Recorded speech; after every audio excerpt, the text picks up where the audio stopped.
as well as last night when we finally captured him from our violent criminal apprehension team in partnership with the U.S. Marshals, and we got our suspect from that time period. We'll go a little bit further details. Right now I'm going to introduce to you Lieutenant Summerdike to be able to give you a little more details about it. Thank you, Chief.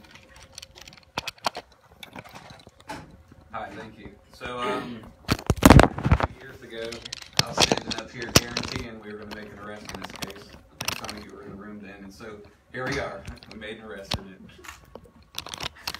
Finally. Yes, so our suspect, his name is Darrell Dwayne Bowden. He's 43 years old. He lives on Palestine Road in Linden, North Carolina. Those of you familiar with the area, it's about 5 miles north of the city limit line. You know, it runs right off of Ramsey Street.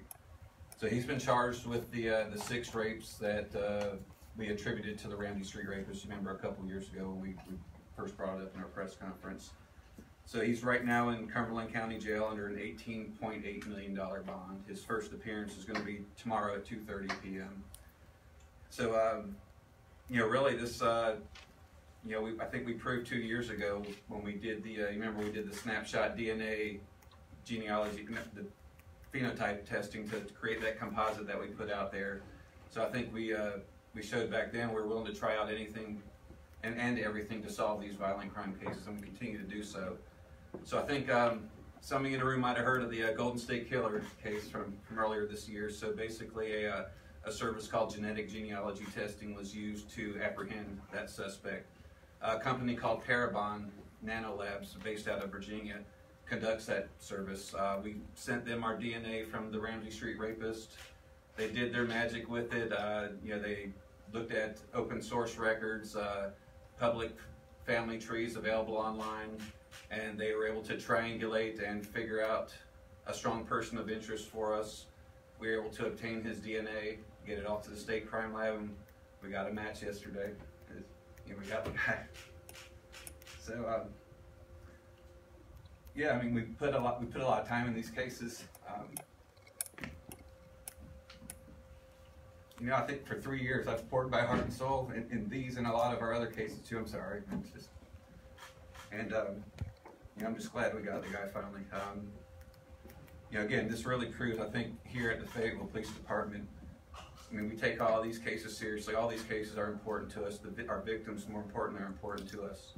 And we're going to do whatever it takes to get them justice. And this is just the beginning. I mean, I know 3 years ago when we formed our cold case unit, I think some of you heard me say, stay tuned, more to come. And you know, we're not even halfway through. I'm going to say, leave you again, but stay tuned. There's plenty more to come. It's just the beginning. I'm going to leave it to Mr. West here. I think he has a few things to say. Good afternoon. Thank you for being here. This is a satisfying day for the Cumberland County District Attorney's Office and also for the Fayetteville Police Department. I cannot say enough about Lieutenant Summerdike and his team and the cold case unit and what they did and how much work they put into this particular case. I also want to thank my Assistant District Attorney, Alicia Marks. She's dedicated to sexual assaults prosecutions in our office and is specifically assigned to the cold case unit that deals with sexual assault cases. And she worked hand in hand with the Fayetteville Police Department to get a suspect and make an arrest in this particular case. I would say at this point in the investigation, the DA's office, of course, will become more involved. We've been involved from the beginning and in the investigatory process, but as we now move through the court process, we are committed to getting justice for each and every one of the victims in these cases and to holding this defendant accountable for his actions that really startled and rattled our community years ago. I remember that time. I was a prosecutor assigned to those type of cases at that time, and it was just a very tough and difficult time for our community. So again, I would echo the comments of Lieutenant Summerdike as well as Chief Hawkins and just say, if you commit any crime in our city or in our county, whether you break into a house, whether you rob someone, whether you sexually assault someone, whether you kill someone, we're not going to stop until we find out who did it and we arrest someone for that particular crime. And this is a great example of that. This individual has been in our community, walking around our streets for the last 10 years, probably smirking, thinking he got away with this. Well, he didn't, and we're going to get justice in these particular cases. And I cannot say enough about our law enforcement community here in Cumberland County that really is on the cutting edge of this type of investigations and these type of cases. Many police departments don't even have these type of units. They don't have grants like we have to do this type of DNA testing. And I can't say enough about the Fayetteville Police Department under the leadership of Chief Gina Hawkins for what we're able to do. So before we start answering questions, you saw the passion that we all have, like Lieutenant Summer Dyke has. But I also want to let Mr. Hewitt, the city manager, come and share about the stories or what the community felt like, because he understood it at that time period. A lot of people here are new. Even I am new, but also heard the stories back then. But I'd like the city manager to come up and share a little bit about that time period. Thank you, Chief Hawkins. Yes, I came to Fayetteville in 2004, and at that time, I can still recall that there was a great deal of fear gripping our community, particularly in the North Ramsey Street corridor. Anyone who was here at that time also recalls that we had a significant number of spikes in sexual assaults, and so much, in fact, that the city council actually took the lead and actually held some public meetings about the fear that was gripping the community. But I think what today shows is that whether or not it's new technology, whether or not it's great and excellent detectives and their techniques, one of the things, as the district attorney said, is about the tenacity to say that this is our community. We're not going to allow certain things to be in our community. We can't guarantee you that crime won't happen, but we can guarantee you that we're going to work tirelessly until we get it solved. So thank you for Chief, and thank you for your team. So we're prepared to answer questions. I have one. Go ahead. Can you detail what the dates of the assaults, the dates and just the location? Where Absolutely, but what we're also going to do is provide you with a snapshot of every detail with the dates included and the age of the victim at the time. So okay. We'll provide that on the document. And what do you know about this guy? What's his background? Are we able to, what were we able to show? Go ahead. Yeah, I mean, that we're still creating a timeline as far as Mr. Bowden goes and gathering more information on him. He appears to be a local from that Linden area, he and his family. He was a local guy. I know there was a lot of speculation back at the time that this could be military, based on the gaps. It might be a guy getting deployed or a spec op guy or something, but he was just a local guy, living 5 miles from the crime scenes, born and raised here, and still lives here. Does he have a criminal record? We have a mugshot of him from 2014. Can you give us anything about his background in terms of? Yeah, I guess the quickest way, the easiest way to describe him, he's just a career petty criminal. A lot of crimes of violence against women, some property crimes, burglary crimes. I think that 2014 arrest, Gilbert, you're talking about is like a larceny of auto parts. And for you, we're going to also give you not just back in the day photo, we're going to give you present day, and we're going to give you a photo of them when we captured them last night.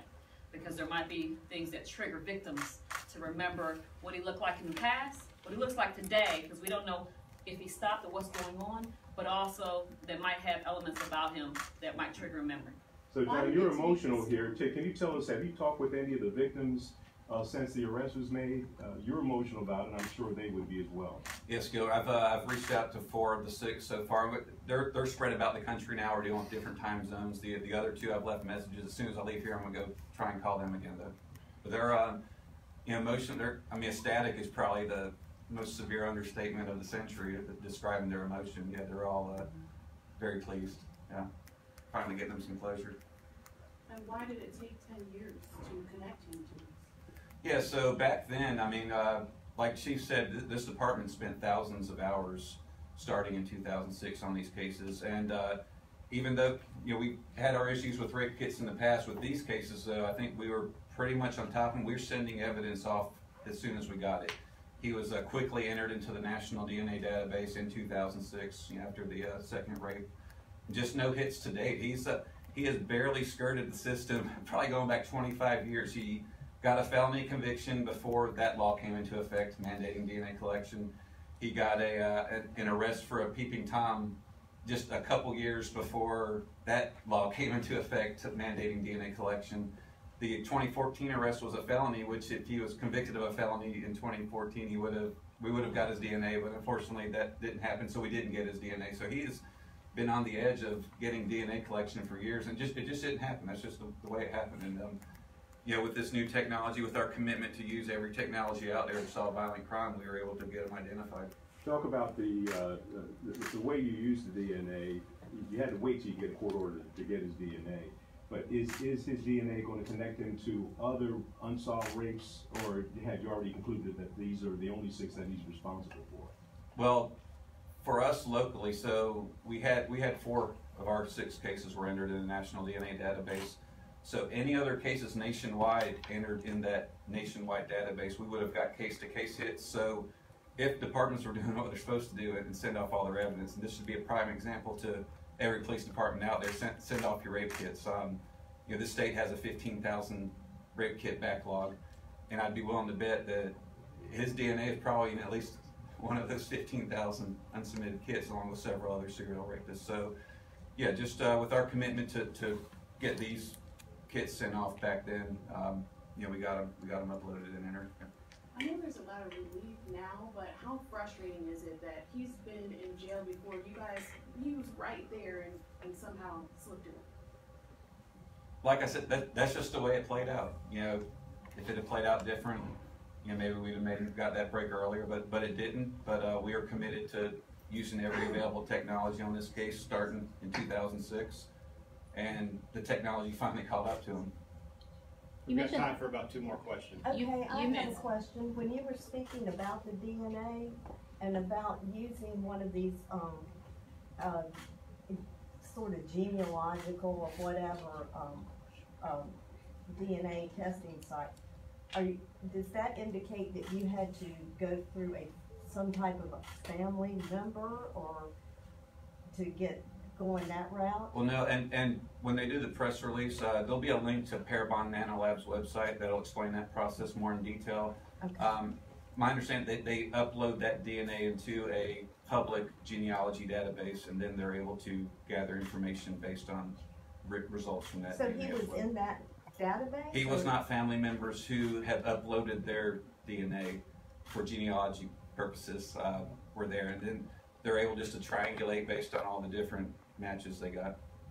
Lauren, you had a question? I heard someone mention a grant. Can you talk about the grant for the technology, the resources? Yeah, actually, we were awarded the Sexual Assault Kit Initiative grant in 2015 and 2016. We have over $1 million in grant funding to completely reduce our rape kit backlog. That project's actually almost coming to an end here. Our backlog's down to about, I think, 116 now. You know, it was up over 600 when we started that project. So yeah, we're hoping to get we're actually got hits rolling in on that grant that we're making arrests on too. I want to throw a question for Billy. Now that you have this type of evidence, can you talk about the difficulty or the ease at which you'll be able to prosecute these cases based on the information and the evidence that you have? Sure, I can't get into the specific facts, but there will be a challenge, but we can meet that challenge.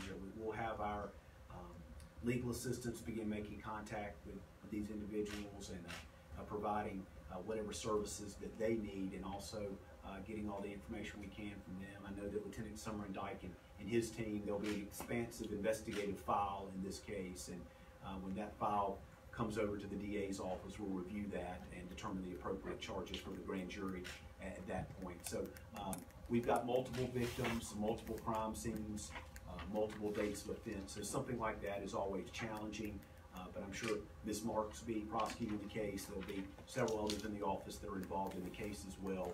So we certainly think that we can handle it, particularly with the support of the police department, but it does present challenges, but I'm confident that the police department has given us a strong case and one that we can prosecute it and get justice for these victims. So the victims have to testify? Generally, that is the case in any case that is a victim-associated case, whether it be a sexual assault or actually whether someone's home is broken into. Generally, the victim is going to have to testify to certain elements that we have to prove. So yes, we would need their testimony should the case go to trial. So as we close, can't reiterate everyone who's here in this room, the support, the partnership, U.S. Marshal helping us out, trying to find them. But I do want to thank you all here, the community, the media, because you let the information out to the community to be aware and to share this information, because we're going to need more leads. If there's anyone else out there who may believe they are a victim to Mr. Daryl Wayne Bowden, we'll send out the pictures, we'll send out hits, and give us a call. we'll provide you with the number, the tip line number, and specifically Lieutenant Summerdyke's number, because as you can see, he's very passionate about this. So thank you very much. I appreciate you.